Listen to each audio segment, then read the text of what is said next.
Good morning and happy Friday. It's Zoe here and I just finished my workout, as you can probably see, but I wanted to pop on and just talk about something that is really common, and it is yoga intimidation. I hear all the time that women are like, yoga is just not for me, or I've always been too nervous to try, and it always seems like it's so hard, or some people think it looks like it's not even a workout. Like, there's just a lot of different opinions about yoga out there. So I just wanted to come on and give you a couple tips in case you are somebody who is a little bit apprehensive about trying yoga, or if you've been away from the practice for a while and you're unsure if you want to start back up. So first thing I need to say is just start. And what's so amazing is I have a very special invitation for you to take advantage of. At the link in my bio or around this video, I have 4 weeks of follow along from home yoga practices you can do right from the comfort and safety of your own space. Nobody around, maybe your dog, maybe your children, but nobody else around. And practicing yoga from home is a great way to start building your confidence so that if you wanted to, you could go to a studio and feel good when you get there, like you know what's going on and the names of the poses and things like that. So first thing is just boom, start. Get started, but do so in a way that is supportive and is going to set you up for success. With the YogaBURN Kick Start Kit that I was talking about, the free giveaway, we really take our time to get into each pose. I explain the muscles that are being stretched. I explain modifications so you have everything you need. So make sure you take advantage of that so you're nice and safe. Tip number 2 is to really get into your body and focus on the breath. I know for a lot of us, when we're nervous or we're trying something new, we hold our breath. So just remember that like half of yoga is just breathing, staying nice and calm, and everybody is just trying their best to relax during yoga. So stay with your breath and stay really positive. Now, that is tip number 2, stay focused on the breath, and you're already halfway there. Tip number 3 is knowing a few poses that you can go to if you need to just chill out. I'm going to share them with you right now, and all of these poses are straight out of the free YogaBURN Kick Start Kit. Pose number 1 is Child's Pose. Now, this pose is great for helping to release any pain or tension you have in the lower back. It's also great for building flexibility in the shoulders. So all we do is have our feet close together, our knees open wide, and then we lay our belly right down on our chest, stretch the hands forward, and rest your forehead on the mat. And that's it, that's the pose. So at any time throughout your practice, if you feel like, whoa, there's too much going on, I mean, of course, if you're at home, one of the benefits is you can just pause the video and take a glass of water, breathe, relax. But you can always come into that child's pose if anything's going on and you're just like, okay, I just need to chill for a sec.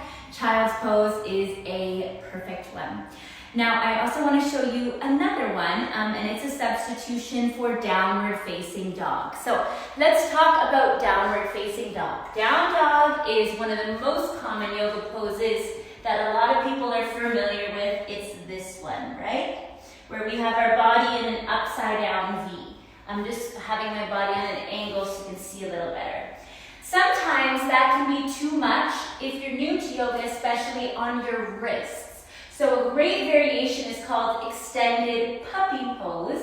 So you step your hands way, way forward from all fours, and then you press your chest towards the mat. So you can see I'm still getting that same shape with my body, but I'm from my knees, so there's way, way less pressure on my wrists and hands. So that is extended puppy pose, and you can do that instead of downward facing dog, and it's not like you're like way doing something totally different than what's going on, right? You're still doing a movement that's very similar and opens the same muscles or similar muscles, so it's a great option. So that is pose number 2, and the last one I'm going to share with you is a Cobra, and up dog. So if you're new to yoga, upward facing dog is the one where we have our arms straight, our legs stretched back, and we're doing a back bend like so. For some people, this is too intense of a back bend, and again, maybe it's too much on your hands.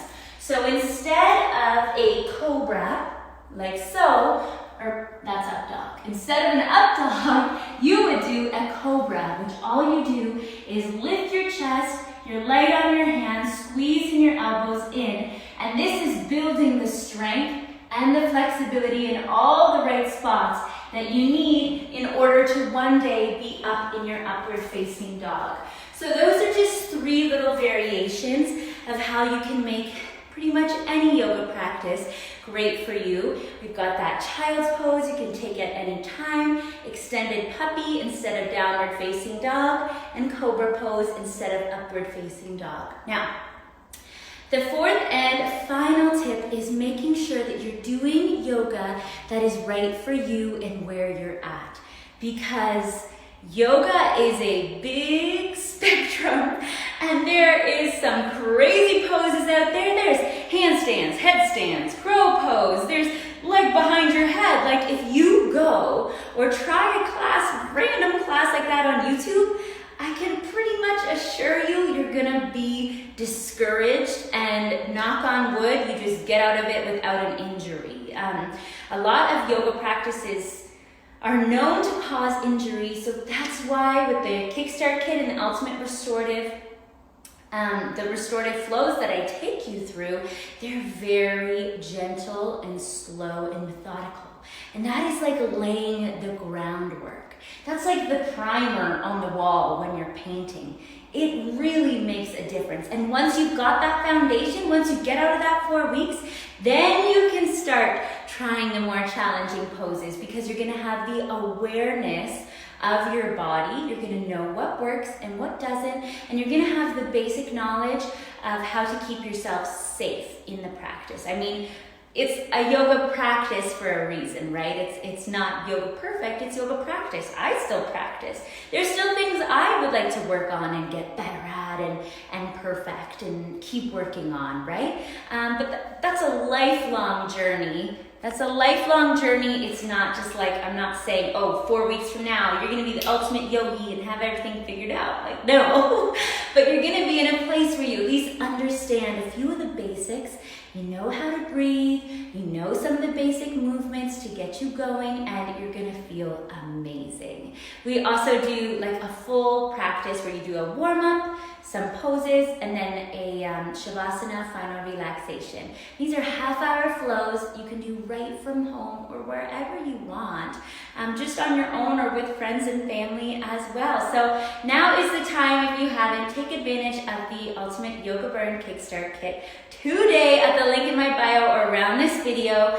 You're also gonna get the streaming and the DVDs. You can stream right from your phone and follow along with me just like this. So I really, really hope you'll take advantage. I have designed this to take care of the community and to take away the fear, to take away the big financial investment, to take away the, risk of getting injured by doing something that's too hard for you. So I've really put this together as my way of giving back to our amazing community that I love so, so much. So I'm wishing you a great day. Let's get on the mat together and do some yoga. You're gonna love it. We'll talk to you soon. Big hugs. Bye-bye.